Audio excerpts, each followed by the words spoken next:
Greetings, Voyagers. Well, I've been making some progress. Slow and painful, laboriously. And I'm down to this one panel that remains to be torn up.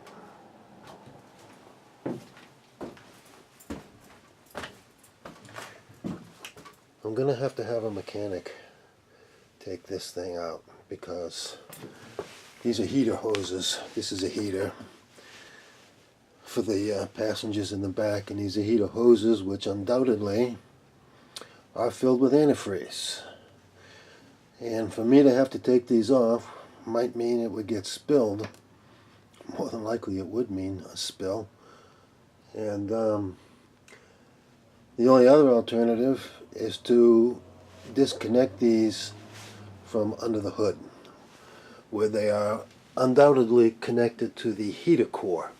I am really not going to do that. I am not into that kind of mechanical work on a vehicle, so that's going to have to wait for a while.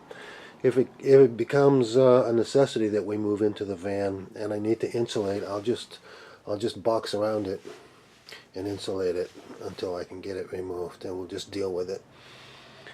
But I got the window spray painted black, and this is it. This is the last bit. So I'm going to set the camera up on the tripod and record exactly for you just how difficult this is. So I'll do that in just a second. I just want to go around and show you some of the holes in the floor that have to be filled. And there's a lot of them. I don't understand why they felt it was necessary to drill screws through the plywood and down through the metal floor of the truck. I don't understand why they thought that was necessary. Where is this panel going to move? They don't really need to secure it like that because the floor panels are hemmed in, or should have been. They should have run these floor panels all the way out under that lip to the edge. That's what they should have done. But if it's all boxed in like that, this panel can't move. It can't shift. It's not going to slide anywhere. It's hemmed in on all sides by metal walls, metal brackets, like this. And the same for over here. Now look at all these little holes I have to fill. There's one. There's another one. Here's another one. Looks like they dropped one in every 6 inches. And that was a real beast. And that was really the biggest strenuous part of having to pull these panels up is they're screwed into the floor. And a lot of them are rusted underneath. So, and they were covered over with glue. And so they're not all visible. And I can't... I'd have to scrape all the glue out of them to put a screwdriver into them. So what I'm doing is I'm just cutting this wood into small strips and prying it up with a rip bar they call it. It's a big crowbar. And that's back-breaking work. My back has been pretty sore, but I'm getting it done. So I'm going to set this up on the tripod.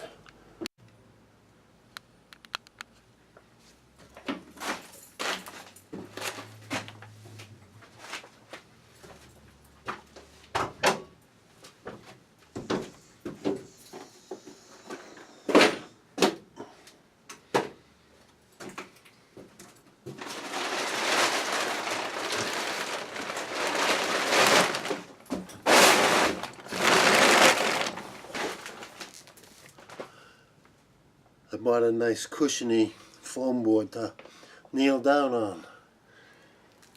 Take it easy on these old bones.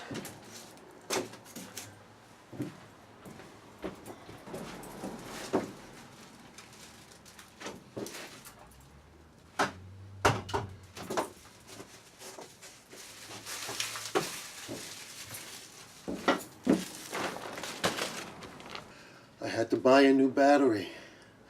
A new 18-volt lithium battery for my Ryobi tools. because the other ones died. This one died completely yesterday. It no longer takes a charge at all. And, oops, I'm sorry, it was this one. That's why I taped it. This one will still take a charge, but it dies quickly. And it's just about at the end of its trail, too.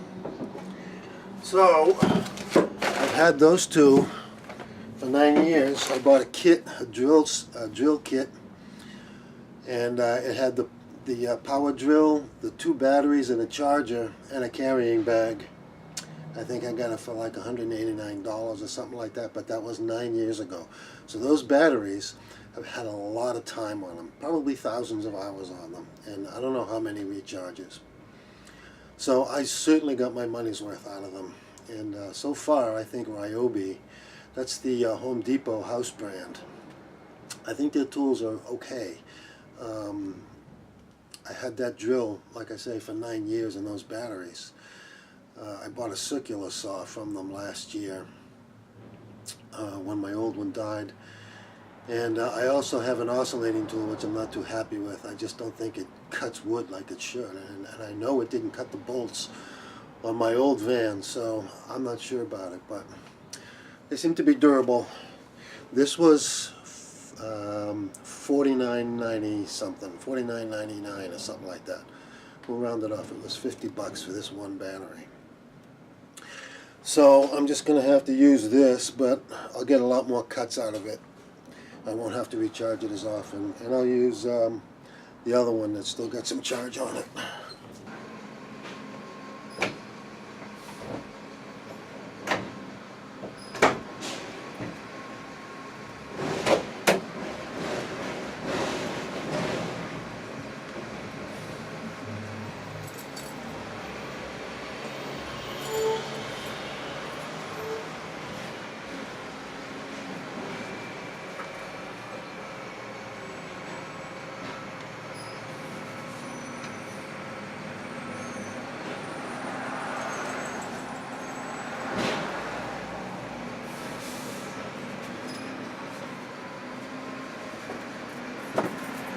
You didn't hear me with all that noise going on outdoors. Earplugs. When this saw starts revving real high, cutting through the wood, it screams, and it bounces around inside this tin can. So I have to protect my hearing as well.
And this is how we do it.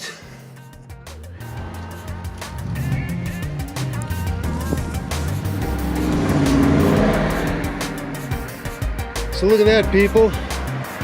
Took me about an hour to tear up that last bit. Brute force, brute bloody force. 67 years old. Am I good? Am I good or what? Come on, show me some love, everybody. The old guy still got it.